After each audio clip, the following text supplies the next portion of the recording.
안녕하십니까. 83페이지 할 차례죠? 83페이지. 지난번에 과표까지 했나요? 세율 할 차례죠? 네. 83페이지 8번 피시입니다. 얘는 세율은 알 건 없습니다. 왜냐면 시험에 얘가 세율 부분이 이렇게 언급이 된 적이 거의 없고, 만약에 얘를 세율 구체적으로 물어본다 치면은 한 번 나온 적은 있는데 이거를 맞겠다고 요거를 갖다 하나씩 세부적으로 외울 필요는 절대 없는 거죠. 거의 안 나오니까. 그죠? 대신 뭐만 기억하면 된다? 세율은 누진 세율로 돼 있다. 그죠? 누진인데 얘가 초과 누진 세율 그럽니다.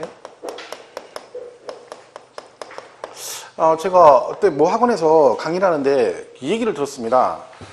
그러니까 주택 재산세 할 때 주택은 누진세율로 돼 있거든요. 근데 걔가 초과 누진으로 돼 있죠. 그래서 문제 지문에 주택의 토지 건물 소유자가 다를 경우는 두 개를 합한 과표에 초과 누진세율을 적용한다. 이렇게 돼 있는데 이거를 틀렸다고 한 거예요. 그래서 내가 왜 틀렸다고 했냐니까 얘가 초과 누진이라고 했기 때문에 틀렸다는 거예요. 그럼 뭐가 맞냐니까 누진세율 그래야 된다는 거야. 근데요, 우리가 배우는 모든 누진세율은 다 초과 누진세율입니다. 초과 누진세율.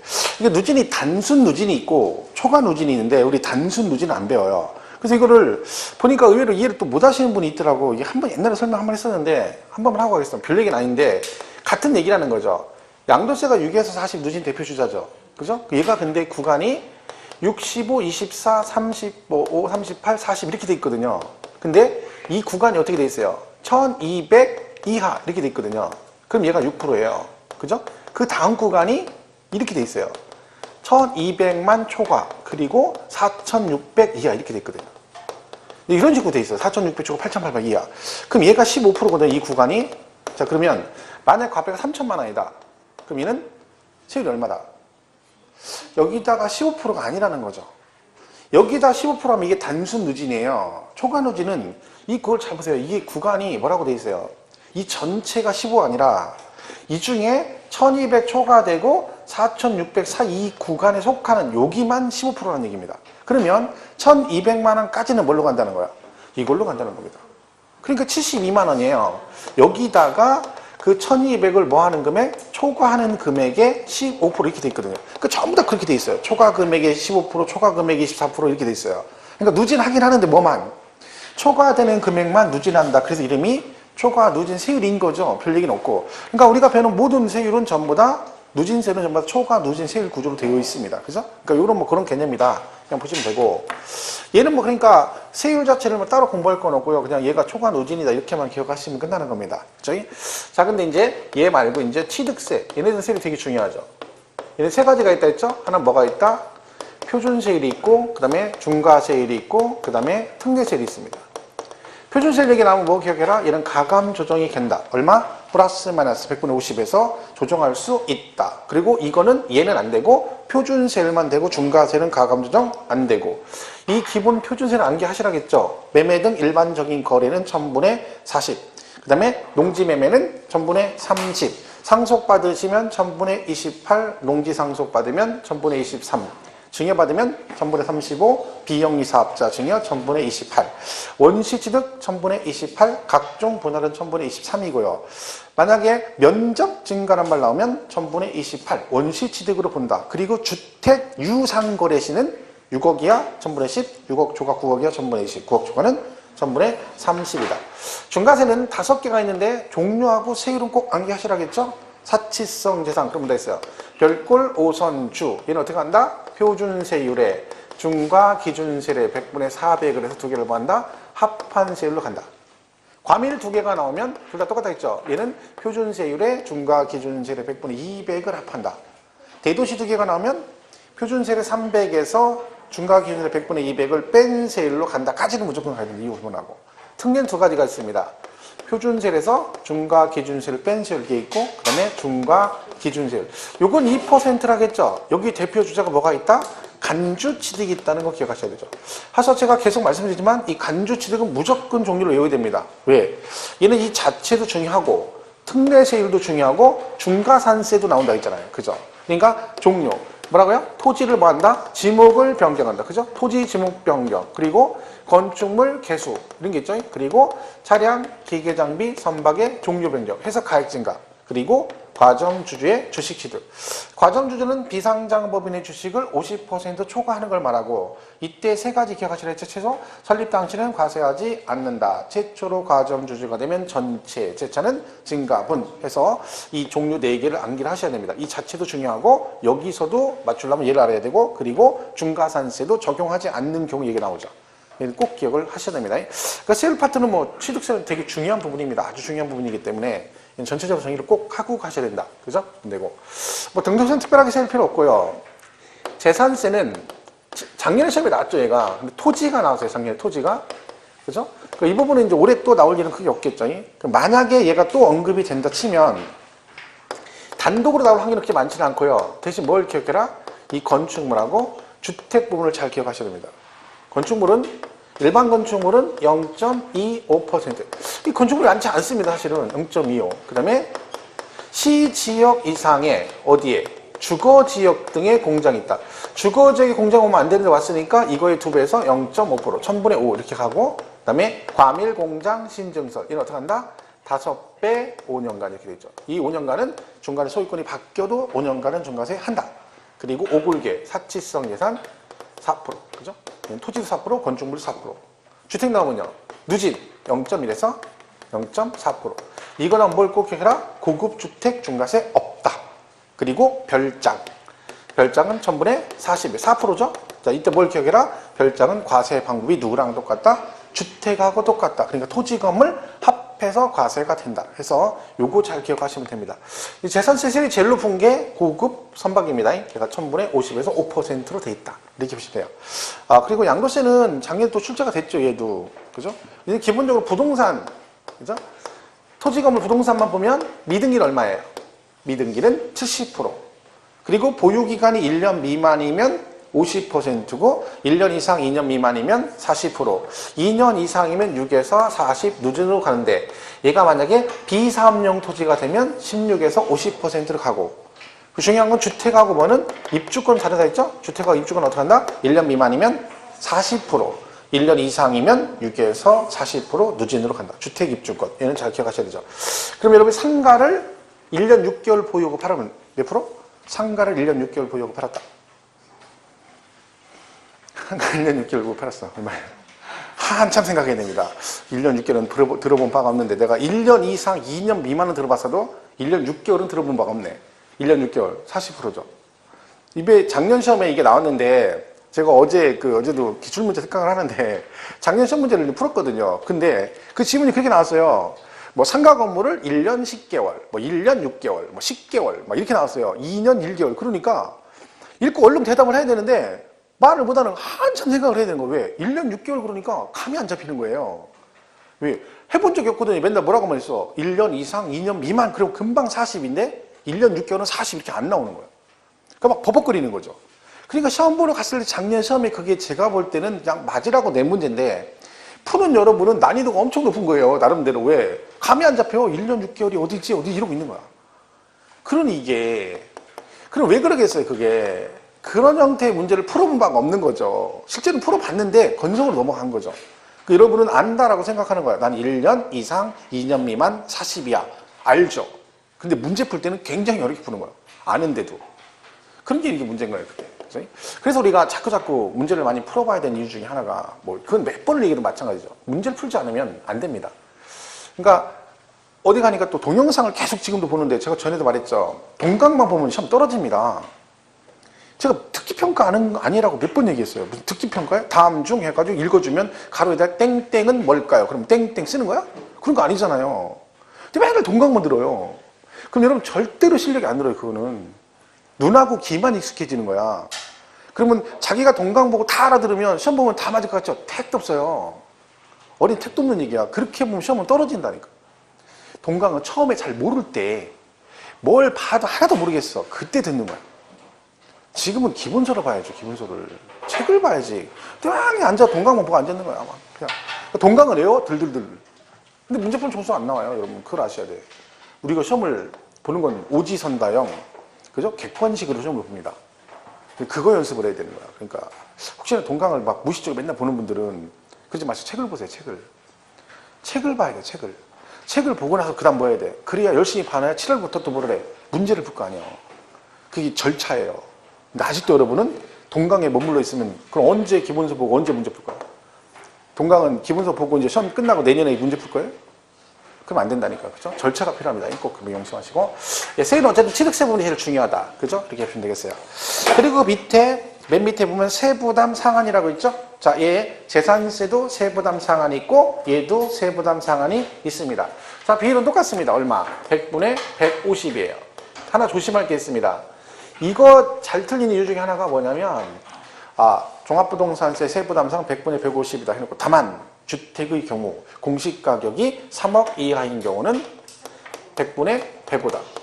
이렇게 나와요. 그럼 맞아 틀려요? 땡 틀려요. 왜? 이건 재산세 얘기예요. 재산세. 근데 이제 이것도 외웠단 말이에요. 재산세에서. 그죠? 그러니까 문제 풀다가 이게 나온 거야. 100분의 150. 다만 주택의 경우. 이렇게 되면 다행인데 3억인 경우 이래버리면 이제 얘를 읽자마자 틀렸다가 아니라 3억 하는 순간 여기에 꽂히는 거예요. 가만히 3억이면 딱 3억이니까 이렇게 생각 접어들면 이미 끝난 거예요. 근데 보니까 105야. 그럼 오 맞았어. 이렇게 가버려요. 이런 게 이제 문제인 거예요. 이런 걸 구분하셔야 돼요. 양쪽에 나오는데 이건 재산세 얘기고 종합부동산세는 부자들이 내는 거기 때문에 예외 없습니다. 무조건 뭐요? 1.5배로 간다. 그죠? 100분의 150이다. 뭐 세부담 상한 그렇게 보시면 되죠? 맨 밑에 보시면 되고. 그 다음에 이제 부가징수가 나옵니다. 자, 종합부동산세는 징수 방법이 이렇게 돼 있죠. 정부 부가과세 제도라 그래요. 얘가 언제 날짜가 언제예요? 12월 1일부터 12월 15일입니다. 자, 이때까지 안 내시면 뭐가 나온다? 가산금이 나옵니다. 가산금. 왜냐면 얘가 원칙이고 이게 정부 부가라는 얘기는 고지서가 나온다는 뜻이거든요. 그러니까 납기내 안 내시면 가산금이 나와요. 그죠? 그러면 얘는 예외적으로 뭐 할 수 있다? 신고 납부가 가능하죠. 날짜 똑같아요. 12월 1일부터 12월 15일 그랬죠? 똑같고. 자, 이때 이 신고 안 하면 가산세 부과된다고 했어요? 안 된다 했어요? 안 된다. 이때 부과되지 않는다는 얘기는 무슨 가산세를 말한다? 무신고 가산세를 말한다. 무신고. 근데 뭐는 나올 수 있다? 과소신고 가산세는 부과될 수 있다. 그랬죠? 이거는 의무 규정이 아니기 때문에 부과를 안 하는데 이거는 내가 신고를 했다는 얘기죠. 근데 적게 신고했으니까 과소신고 부분에서는 가산세가 나올 수 있고. 그리고 또 하나 내가 신고 납부를 선택을 하게 되면 어떡한다? 이 과세권자의 결정은 없었던 걸로 본다. 둘 중에 하나만 인정해야 되니까.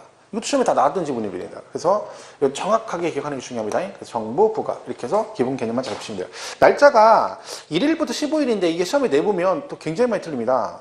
뭐 12월 1일부터 31일 아니면 16일부터 30일 이렇게 되면 어떨 때에 맞았다는 의외로 있어요. 다 세금은 중순부터 발인데 이거는 12월 달이기 때문에 어떻게 한다? 1일부터 15일로 간다. 그래서 84페이지 9번의 부가징수 원칙 정부 부가과세제도 그렇죠? 예외가 납세 의무자가 신고 납부자 하고는 경우는 신고 납부할 수 있다. 이 경우 과세권자의 결정은 없었던 거로 본다. 그랬죠? 그리고 과세 기준일은 6월 1일이고요.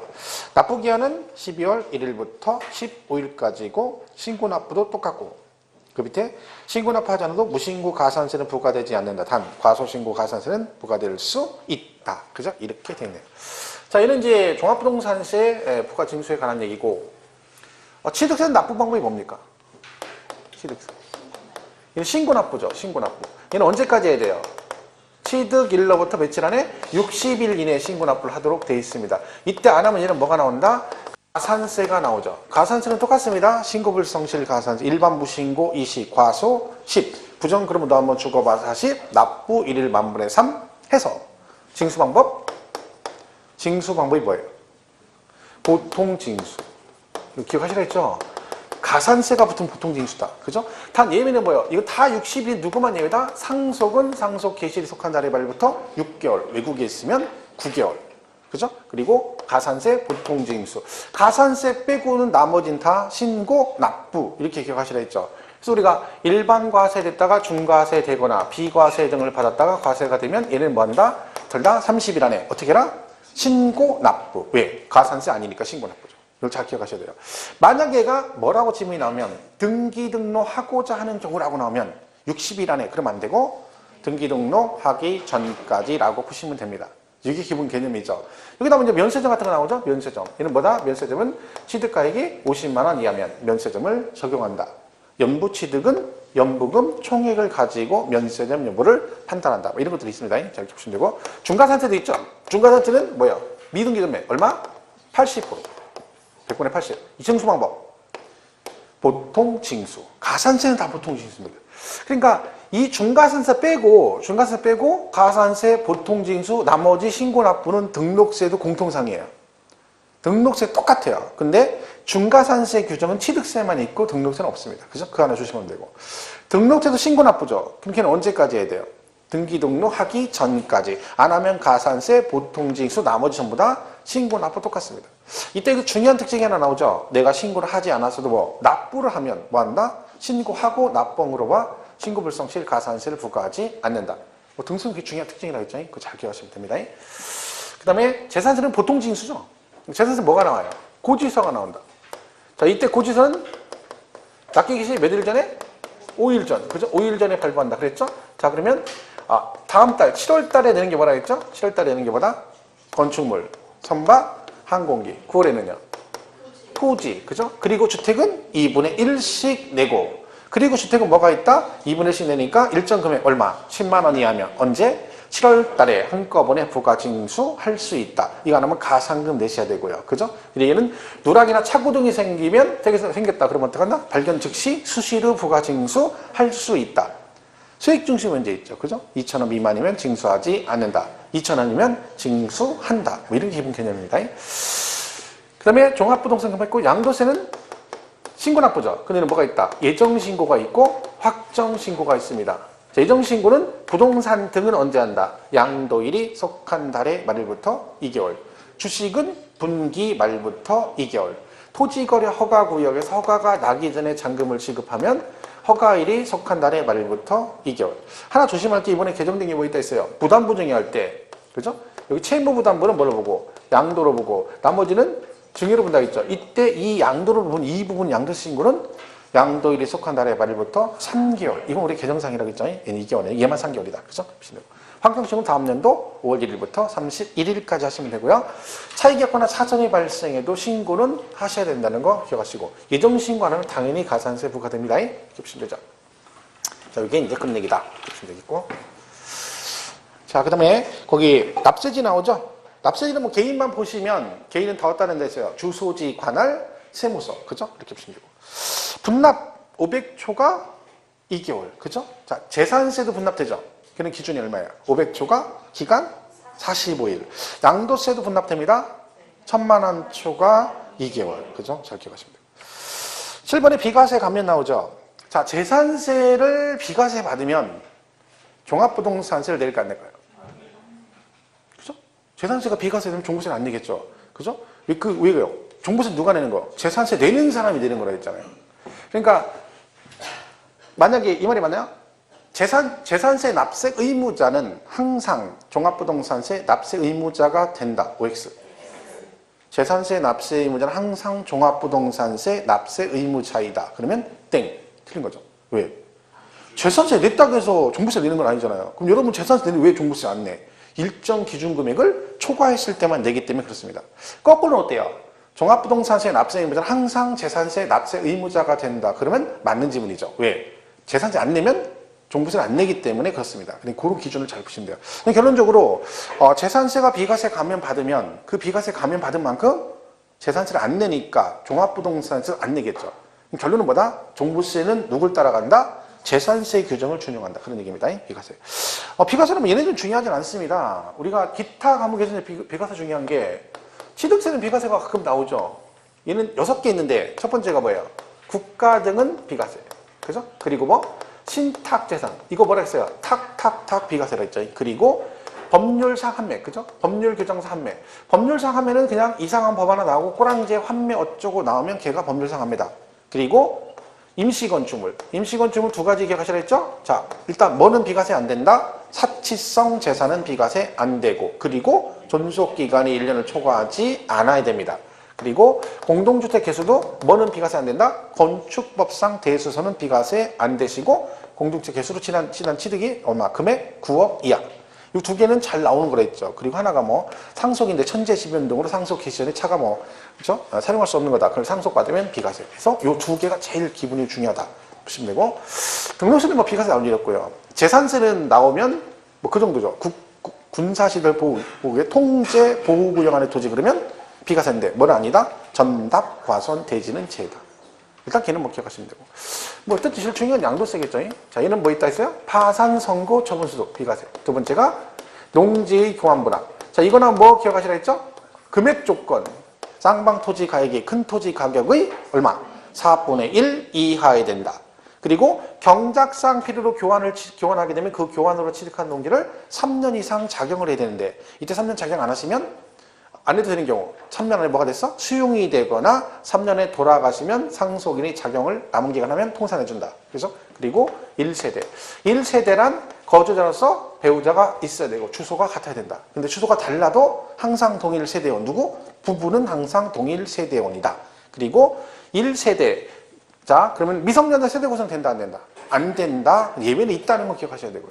그리고 1세대. 배우자 없어도 1세대로 보는 경우. 몇 살? 30세 이상이거나 배우자가 사망하거나 이혼한 경우. 그리고 뭐 최저 생계비 어쩌고저쩌고 뭐 길게 나오면 소득이 그죠? 엄청답이라 했잖아요. 그거 보시면 되고. 1세대가 1주택. 이 주택은 상시 주거 목적의 주택이라고 한다 했죠. 그래서 우리가 뭐 한다? 콘도나 합숙소는 주택이 아니고.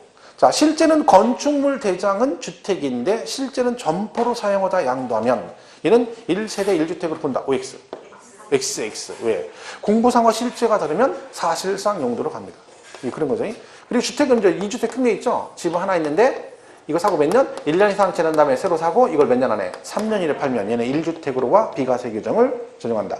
일반 주택이 있는데 상속받으면 무조건 일반 주택 먼저 팔면 되고 동거봉에 혼인으로 집이 두 개 되면 어떻게 한다 했어요? 혼인하거나 합친 날로부터 몇 년 안에? 5년 이내. 어느 거? 아무거나 먼저 파는 주택을 1주택으로 본다. 대부분 얘는 일반 주택 판다고 그랬죠. 기본이 2대가 이제 기본이다 보시면 되고 토지까지 비과세됩니다. 토지는 무제한 아니라 했죠? 도시지역화는 5배, 밖은 10배. 이때 정착 면적 계산 시 무엇도 포함한다? 무허가 정착 면적도 포함한다까지 가셔야 되고 그리고 2년 이상 보유. 자, 2년 이상 보유.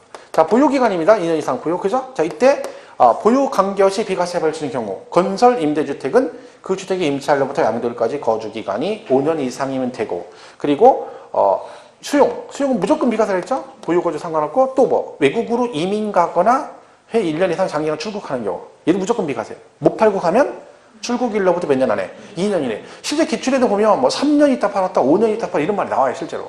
그러니까 비과세가 안 되는 거지. 그죠? 그리고 마지막 하나가 뭐예요? 1년 이상 거주하면 되는 거. 뭐 있어요? 치약상위편. 누군 안 되고? 유치원, 초등학교, 중학교는 안 된다. 여러분 이게 문제가 이렇게 딱 하면 금방 풀 것 같죠? 그때도 문제 푸는데 이게 충분히 나온 게 있어요. 근데 뭐라고 나왔냐면 갑은 초등학생인 자녀의 치약상 문제로 1년 이상 거주한 주택을 양도하고 서울로 이사를 갔다. 이렇게 나왔어요. X죠? 왜 X예요? 그러니까 이게 초등학생이거든. 근데 서울로 갔기 때문에 안 된대. 서울로 이사 가면 안 돼? 그죠? 서울로 가면 돼? 그럼 여러분 여기다가 어디로 가야 돼? 딴 데로 가면 안 돼? 여러분 어디로 가야 돼? 옆에 횡성이나 여기 뭐 춘천 이를만 가야지 어디 수도권 쪽으로 가면 안 돼?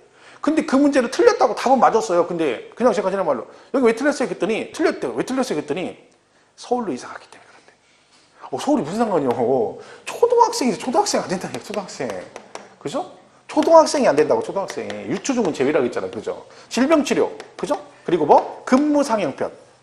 그죠? 근무상형편. 1년 거주. 얘는 또 뭐라고 나왔냐면 1년 거주한 주택을 근무상형편으로 양도하고 동일시군으로 이사 갔다 이렇게 놨어. 안 되죠? 다른 시군으로 가야 되는 거죠. 그죠? 이게 이제 비과세입니다. 양도세 비과세 기준 대장.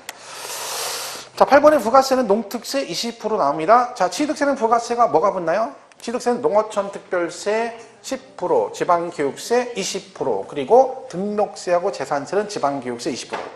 그 다음에 양도세는 감면의 경우 농특세 20%. 그럼 여러분 지금 우리가 배운 5개 중에 부가세는 딱 2개밖에 없습니다. 종류가. 뭐하고 뭐예요? 농특세하고 지방교육세 2개밖에 없어요. 그죠?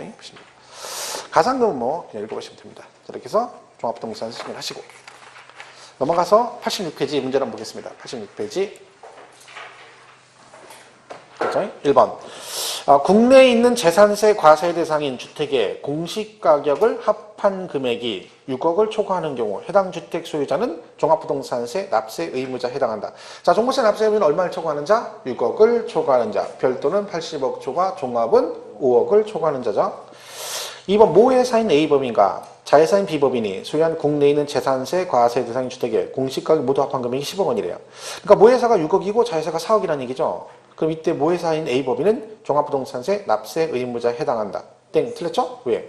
이걸 합산해서 하지 않습니다. 따로따로 하죠. 모회사건 자회사건. 그죠? 그럼 각각이니까 6억 초과 안 됐죠. 그러니까 뭐다? 납세 있다 없다? 없다. 그죠? 근데 언뜻 보면 10억인데 모회사니까 모회사가 세금을 내야 된다. 이러시면 안 됩니다. 그죠? 각각으로 간다. 3번 건축법 등 관계법령에 따라 허가 등을 받아야 할 건축물로서 허가 등을 받지 아니한 건축물 부속 토지는 종합부동산세 과세 대상에 해당한다. 자, 이거예요. 무허가 건축물 부속 토지네요. 그게는 뭐예요? 분리별도 종합 중에. 그게 눈뚱 장님이요. 나는 잡초다. 그래서 2% 부족에 저 프로는 좋아해. 그림 같은 집을 지는데 무허가 걔가 뭐요? 종합.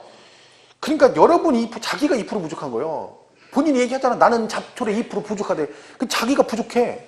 왜요? 뭐야? 이거 딱 보고 고르지를 못하는데. 딱 봤을 때 얘가 무허가니까 얘는 뭐야? 나 잡초 무허가 종합이구나. 맞잖아요, 종합. 그러니까 종합합산 대상 토지는 뭐다? 종합부동산세 과세 대상이죠. 그죠? 별도 종합주택이니까. 4번 종부세 과세 대상인 주택의 범위는 재산세 과세 대상인 주택의 범위와 다르다. 자, 이게 보세요. 이게 한번 얘기했었죠. 이게 있어요. 정의는 동일하다. 이렇게 돼 있고요. 과세 범위는 다르다 그랬잖아요. 과세 범위는 다르다. 이게 둘 다 맞는 얘기예요. 그러니까 주택이든 토지가 됐든 있죠? 재산세도 내고 얘가 종부세 내잖아요. 그러면 재산세 과세 대상 주택과 종합부동산세 과세 대상인 주택의 정의는 같다 틀리다. 같다. 뭔 얘기예요? 무엇을 주택이라 하느냐 그 얘기잖아요. 그럼 재산세 주택은 뭘 말해요? 토지를 포함해서 전체를 뭐라고 한다? 주택. 종부세는요? 똑같잖아요. 종부세는 토지 빼고 건물만 얘기해? 아니잖아요. 정의는 다 똑같죠. 근데 과세 범위는 다릅니다. 왜? 내가 이만큼 재산세를 냈어요. 그러면 이 전체를 다 종부세 내는 건 아니죠. 우리 그 배울 때 합산 배제 주택 배웠잖아요. 임기사, 임대주택, 기속세, 사업용대, 미분양 이런 거 있잖아요. 걔는 재산세는 내지만 뭐를 안 내? 종부세는 안 내죠. 과세 범위가 다릅니다. 토지도 과세 범위가 다르죠. 왜? 재산세는 분리, 별도, 종합 다 내는데 종부세는 분리과세는 종부세 안 내잖아요. 그럼 과세 범위는 같다, 틀리다? 다르다. 이게 맞는 얘기죠. 정의는 같고 과세 범위는 다르다. 그죠? 이렇게 되는 거죠. 5번 재산세 분리과세 대상토는 종부세를 과세하지 않죠. 그렇죠? 그리고 6번 공장용 건축물의 경우 종부세 과세 대상이 아니다. 맞나요? 건축물 안 내. 건축물은 몇 번 얘기했잖아요. 아니라니까. 별도 종합 주택만 내니까 별도 종합 주택, 별도 종합 주택. 건축물 안 낸다니까. 얘만 나오면 멈칫하지 마시고.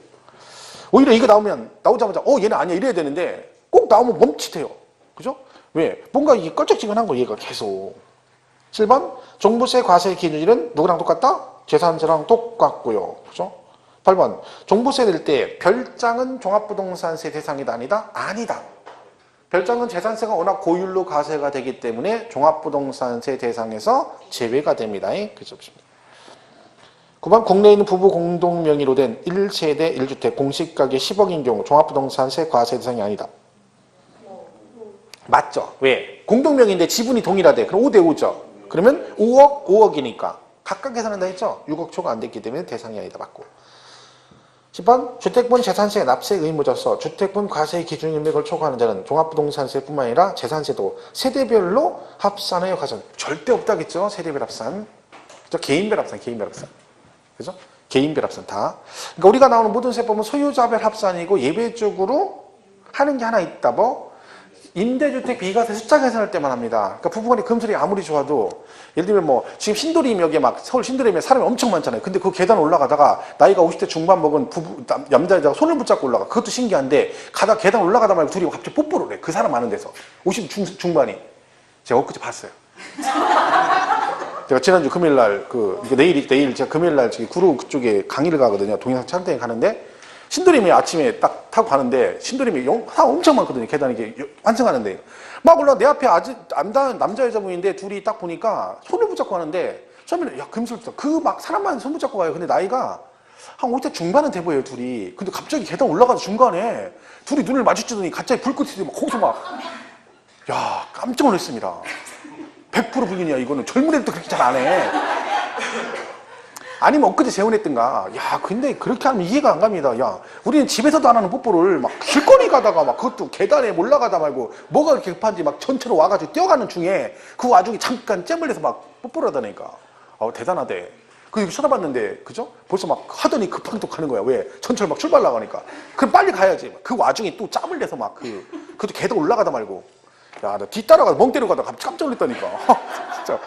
야 근데 막 좋아 죽어 막 둘이. 그죠? 참. 그래도 얘는 뭐야?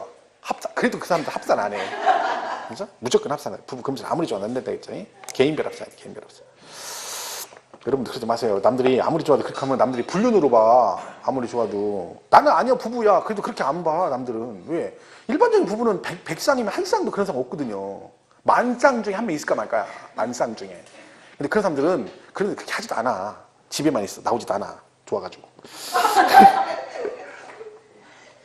자 11번 보겠습니다. 11번. 과세 기준을 현재 만 60세 이상인 자가 보유하고 있는 종합부동산세 과세 대상인 토지에 대해서는 연령에 따른 세액공제를 받을 수 없죠. 왜? 60세 이상 받을 수 있죠. 연령공제. 왜 안 돼요? 토지는 안 돼. 토지. 1세대 1주택 단독묘기자만 됩니다. 이거 지금 다 기준으로 지문인데 이거 많이 틀렸어요. 왜? 60세 이상 연령공제 된다. 그죠? 되죠. 1세대 1주택 단독묘기자만 됩니다. 토지는 안 돼. 그죠? 13번 납세 의무자가 해당 연도 납부할 종부세 세부담 상한액은 얼마? 100분의 300 아니고 150죠. 14번 주택분 과세 기준 금액을 초과하는 금액에 대하여 당해 과세 대상 주택에 주택분 재산세로 부과된 세액은 주택분 종합부동산세액에서 이를 공제한다. 이게 무슨 얘기냐면 그런 말이라 했죠. 이렇게 세금 내는데 얘가 만약에 과표가 10억이라고 쳐봐요. 그럼 전체 재산세를 다 냈어. 그죠? 그리고 나면 얘는 주택이다 그러면 얘는 또 뭘 내야 돼요? 공시가격이 10억이니까 여기서 6억을 기준으로 초과되는 부분은 뭘 낸다? 종합부동산세가 나오겠죠. 그럼 이 얘기죠. 그럼 이 초과되는 이 구간 있죠. 여기는 이중과세잖아요. 재산세도 내고 종부세도 내고 그런 거죠. 이중과세니까 어떻게 한다는 거예요? 종부세 계산하고 이 기준금액 초과돼서 중복되는 부분에 재산세 낸 건 빼고 나머지만 세금을 부과한다. 얘만 그런 건 아니죠. 별도도 80억 초과되거나 종합 5억 초과되면 걔는 둘 다 뭐예요? 초과되는 구간은 얘처럼 중복이 되겠죠? 그럼 다 어떻게 한다? 그 중복되는 부분의 재산세는 종부세 계산에서 빼고 나머지만 부과를 합니다. 그러니까 지금 14번 문제 지문이 주택분 과세 기준 금액을 초과하는 금액, 6억을 초과하는 금액에 대해서 해당의 과세당 주택의 주택분 재산세로 부과된 세액은 주택분 종합부동산세액에서 이를 뭐한다? 공제한다. 빼준다. 그죠? 이런 얘기고. 15번 혼인함으로써 1세대를 구성하는 경우라도 혼인한 날로부터 5년 동안은 뭐 어떻게 한다? 각각 별도 1세대로 본다 그랬죠? 동거봉양 혼인은 몇 년간은? 5년간은 각각 별도 세대입니다. 16번 재산세는 세부담 상한 제도를 두고 있으나 종합부동산세는 세부담 상한 제도를 두고 있지 아니하다. 둘 다 있죠. 말도 안 돼. 둘 다 100분의 150이다. 근데 재산세는 주택은 예외가 있고 종부세는 없다는 거 기억하시면 되고요. 17번 주택에 대한 종부세 과표는 납세 의무자별로 주택의 공시가격을 합한 금액에서 어떻게 한다고요? 6억을 공제한 금액. 그러면 안 되고 얘는 다 뭐가 나와야 돼? 공정시장가액 비율이 반드시 나와야 된다. 그러니까 별도는 80억을 빼주고 종합은 5억을 빼주고 주택은 6억을 빼준 다음에 그 빼주면 초과 금액이 나오죠? 거기다 뭘 곱해라? 공정시장가액. 이때 비율이 얼마나 있어요? 전부 다 80%입니다. 80%. 종부세는 예외 없다 했죠? 부자들이 내는 거기 때문에 무조건 80이고 재산세는 토지 건축물은 70%, 주택은 60%예요. 근데 얘는 아니에요. 그죠? 종부세는 부자들이 내는 거니까 이유 불문하고 80. 오케이? 18번 관할세무서장은 종부세 납부세 500만 원 초과하면 분납할 수 있죠? 얼마? 500 초과. 기간 2개월. 19번 납세 의무자가 거주자인 개인의 경우 납세지는 소득세법상 납세지 규정을 준용한다. 그죠? 왜? 똑같다는 거죠. 그러니까 국세는 어디다 낸다는 거야? 주소지 관할 세무서라는 얘기죠. 그죠? 종부세. 20번 지방세 특례 제한법에 의한 재산세 감면 규정은 종합부동산세를 부과할 때 이를 준용한다. 아까 했죠? 재산세 감면 받으면 얘도 감면, 비과세 받으면 얘도 비과세. 그죠? 준용. 갖다 쓴다. 21번 똑같은 얘기네요. 개인의 경우 종부세 납세지는 소득세법상 규정을 준용하여 정한다. 똑같은 얘기네요. 22번 관할 세무서장은 납부할 종부세액을 결정하여 당일년도 12월 1일부터 15일까지 부과징수한다. 그죠? 정부 부가세제도. 23번 종부세는 물납제도를 두고 있지 아니하다. 맞죠? 원래 이 당시 시험에 나올 때는 맞는 지분이었는데 이건 개정돼서 바꾼 거죠. 재산세 종부세하고 양도세 물납은 폐지됐다는 거 잘 알고 계실 테고. 23번 종부세의 납세지는 부동산 소재지 아니고요. 그 사람의 주소지 관할 세무서 그래야 되는 거죠. 이 종부세는 문제가 하나가 나오는데 뭐 특별하게 여러분이 따로 공부할 이유가 없습니다. 얘는 그냥 수업 열심히 듣고 뭐 모의고사 나오고 문제 풀고 하잖아요. 그리고 그냥 가면 웬만하면 풀 수 있어요. 웬만하면. 그러니까 괜히 쓸데없이 공부하면 안 돼. 이거는. 전에 내가 등록사 할 때도 말씀드렸죠. 오늘 수업에 공부했다고 종부세 했다고 막 남아가지고 종합부동산에서 열심히 공부하시는 분은 떨어진다니까 시험에. 제가 말했죠. 이건 자격이 안 된다고. 등록세하고 종부세는 자격을 갖춘 사람만 공부할 수 있다. 여러분은 뭐요? 수업 시간에 할 수 있어.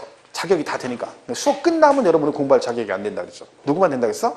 나는 막 취득세, 재산세, 양도세는 문제 푸는 족족 다 맞춰. 더 이상 할 게 없어. 이분들은 하는 거야. 근데 그게 안 되는 분들은 얘는 하면 안 돼. 그냥 얘는 수업만 들으면 돼. 수업만. 근데 문제는 되게 생각보다 쉬워요. 작년 종부세 정답이 뭐였냐면 다음 주 옳은 걸 고르셔야 했어요. 종합부동산세 정부 부가가세제도죠. 그럼 뭐가 나와? 고지서. 그럼 고지서 미리 보내죠? 납기기 시 며칠 전에 보내야 돼, 얘도. 5일 전. 그게 정답이었어요. 다음 주 옳은 걸 고르시오.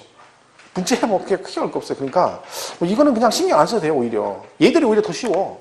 등록세고 종부세가. 공부 안 해도. 얘가 문제가 아니에요. 다른 걸 해야 되는 거지. 자, 89페이지 챕터 2의 소득세를 보겠습니다. 자, 소득세는 소득이 발생했을 때 내는 건데 우리가 세금을 내는 소득은 8가지가 있다 그랬죠? 그래서 2배사, 근영기 이렇게 6개가 있고 그리고 뭐가 됐어요? 퇴직소득이 있고 또 뭐가 있다? 양도소득이 있다 그랬습니다. 이거는 뭐 따로 나오진 않는데 일단 개념상으로 이 6개는 뭐를 해? 합산해서 과세한다. 합산과세. 그죠? 그래서 뭐가 나와? 종합소득세가 나온다 그랬죠. 얘네 둘은 어쩌다가 발생한 소득이기 때문에 합산하지 않고 따로 뭐 한다? 분류과세한다 그래요. 분류과세. 시험에 가끔 이렇게 나와요. 양도소득은 종합소득, 퇴직소득과 합산하여 과세한다. 그러면 땡 틀렸다. 구분해서 과세한다. 이렇게 해야지 합산하지 않습니다. 이걸 여기다 합산해버리면 세금이 많이 나오죠. 누진돼서. 그죠? 왜? 일평생 한 번 팔았는데 여기다 합산하면 안 되잖아. 그래서 이 두 개는 따로따로 해서 퇴직소득세, 양도소득세 이렇게 과세가 된다 그런 얘기죠. 그래서 이제 요게 종합소득세가 나오는데 이 종합소득세에서 한 문제가 나옵니다. 거의 뭐 매년 한 문제가 나왔죠. 근데 똑같은 거 나온다. 뭐? 부동산 임대소득에 관해서 계속 나왔습니다. 문제가. 먼저 그걸 공부할 거고요. 일단 89페이지는 소득세에서 거주자, 비거주자란 말이 나오죠. 자, 일단 여러분 거주자, 비거주자는 개념을 확실히 이해하셔야 돼요. 자, 거주자는 뭘 거주라 한다? 우리나라에 주소가 있거나 1년 중 183일 이상 거주를 둔 자. 비거주자는 그게 아닌 자인데 둘의 차이점은 뭐다? 둘의 차이점은 얘는 국내 소득과 국외 소득에 대해서 납세의무가 있고 얘는 국내 소득에 대해서만 납세의무가 있다. 이렇게 돼 있어요. 범위가 다르죠. 여러분 근데 기출문제로 이거 가지고도 시험에 나온 적 있어요. 이 내용을 가지고. 예를 들면 뭐 그런 식이죠. 뭐 거주자가 국내 토지를 양도하면 양도세 납세의무가 있다. 맞죠? 자, 거주자가 국외 소재 토지를 양도하면 납세의무가 있다. 맞고. 시험은 비거주자가 국외 토지 양도 시 양도세 납세의무가 있다. 땡. 틀렸죠. 왜? 비거주자는 국외 토지는 아니에요. 뭐 그런 식으로 해서 처음에 나온 적도 있습니다. 여기 두 개는 구분을 잘 하셔야 되는 거죠. 그 다음에 과세금과 학설은 뭐 특별한 거 없어요. 그건 뭐 없는데 소득 원천설과 뭐 순자산 증가설이라는 게 있다. 소득 원천설은 반복적인 소득만 과세하자. 순자산 증가설은 그런 거 상관없이 일평생 한 번이건 두 번이건 소득만 발생하면 과세하자. 이게 순자산 증가설입니다. 우리가 소득 원천설에 따르면 양도세 과세를 못하는 거예요. 왜? 양도세는 어쩌다가 발생한 소득이거든. 근데 과세하죠. 어떤 걸 근거해서? 순자산 증가설에 근거해서. 우리나라 그래서 거기 있죠. 당구 표시에 현행 우리나라 소득세는 소득 원천설을 사용하면서 일시적으로 발생하는 소득에 대해서 과세하므로 순자산 증가설을 혼용하여 사용하고 있다. 그죠? 이렇게 되는 거죠. 자, 그럼 여기서 이제 제일 중요한 부동산 임대 소득에 관한 얘기를 보겠습니다. 부동산 임대. 자, 이거는 뭐 시험에 계속 나왔었어요. 그죠? 자, 그래서 거기 3번에 보면 1번에 대상이 나와요. 대상. 그러니까 무엇을 임대하면 임대소득세 대상이 되느냐. 과세대상이죠. 쉽게 말하면. 1번 부동산 또는 부동산상의 권리의 대여로 인하여 발생하는 소득. 그러니까 부동산을 대여하거나 아니 뭐 권리를 대여해도 돈을 받으면 걔도 뭐에 들어간다? 임대소득에 들어간다. 자, 이거 나오면 그 밑에 가로 안에 뭐라고 돼 있어요? 지상권, 지역권은 제외라고 돼 있죠. 얘도 시험에 나왔어요. 왜? 안 나올 수가 없어요. 문제를 막 내용은 얼마 안 되는데 시험에 막 계속 나왔으니까 당연히 나오겠죠. 그러면 거기를 조심하면 돼. 지상권, 지역권은 임대해도 뭐다? 임대소득이 포함이 안 됩니다. 뭐 기타 소득이 들어가는데 그것까지는 알 필요 없고요. 얘가 중요한 건 뭐다? 임대업에 해당이 안 된다는 것만 기억하시면 돼요. 2번은요. 공장재단 또는 광업재단의 대여로 인하여 발생하는 소득. 재단이라면 뭐라 했어요? 전체를 통으로 임대한다. 그런 의미예요. 그러니까 공장재단 그러면 공장 전체죠. 공장 건물, 부속, 토지, 안에 있는 기계장비 몽땅 통으로. 자, 근데 그 밑에 또 뭐라고 돼 있어요? 기계장비 등을 별도로 임대하면 전체가 아니라 일부만 따로 임대하면 걔는 임대소득이 해당되지 않는다. 그죠? 그러니까 아닌 거 잘 기억하시면 돼요. 3번은요. 채굴에 관한 권리를 대여하고 돈을 받았다. 여러분이 광업권이라는 권리를 가지고 석탄 채굴 권리를 가지고 있는데 권리는 있는데 돈이 없어요. 그래가지고 석탄을 채굴해야 되는데 가진 건 뭐밖에 없어. 홈이 하나 있어. 홈이. 그리고 홈이 하나 가지고 석탄을 캘 수는 없잖아요. 그러니까 권리를 빌려준 거지. 그리고 돈을 받았어. 걔는 임대소득이에요. 근데 그 밑에 또 뭐 있어? 분철료가 나오죠. 이름 뭐라고요? 현금으로 안 받고 매월 말일에 석탄 5톤 트럭으로 5트럭씩 받기로 했어. 뭐 빌려주고? 채굴 권리 빌려주고. 그럼 돈을 안 받고 뭘 받아요? 현물로 받죠? 이걸 뭐라 그래? 분철료 그래요. 이걸로 받으면 걔도 임대소득이 아니다. 그죠? 그래. 4번은 자기 소유 부동산을 타인의 담보물로 사용하게 하고 대가를 받은 소득. 제정신이 아닌 거라 했죠. 이거는요. 자기 소유 부동산을 남이 돈 빌리는데 담보로 제공하고 거기다 돈을 받았대. 그럼 이것도 뭐요? 임대소득에 들어갑니다. 걸리면. 그죠? 그 다음에 5번 광고용으로 사용되는 토지 건물을 대가로 받은 수도. 그러니까 뭐라 했어요? 우리가 그 번화가 사거리 같은 데 보면 그 옥상이나 옆에 옆면에 광고탑이나 광고판 같은 거 설치되어 있다고 그랬죠? 그죠? 그게 다 돈을 주는 거거든요. 제가 말했죠. 우리 대전 가면 대전 IC 딱 나가면 거기 대전 사거리에 딱 사거리 코너에 보면 곰 한 마리가 옥상에 이렇게 하고 손들고 있다는 게 이렇게 하고 팔도 안 아파. 팔도 몇십 년째 안 내리고 이러고 있어. 우루사 대웅제야 우루사. 얘가 얼마나 힘이 좋은가? 몇십 년째 비바람 부르지 팔을 안 내려. 이렇게 하고 있어. 우리 같은 50개월에 벌 내렸으면 걔는 지금 몇십 년째 하고 있어요. 걔가 왜 그래요? 우루사. 광고죠. 그리고 그 건물주한테 그 돈을 주는 겁니다. 그럼 건물주 입장에서는 뭐예요? 옥상에다가 빌려주고 돈을 받은 거죠. 그럼 다 뭐예요? 임대소득에 들어갑니다. 그러니까 그게 비용이 수입이 꽤 괜찮습니다. 그게 생각보다. 뭐 서울 같은데 명동이나 뭐 이런데 뭐 그런데 만약에 광화문 이런데 있으면 1년에 뭐 매덕이 뭐예요? 부셔야 될 거래요. 1년에 연으로. 광고효과 엄청나잖아요. 그죠? 그게 이제 그러니까 조물주에 건물주가 있다는 거예요.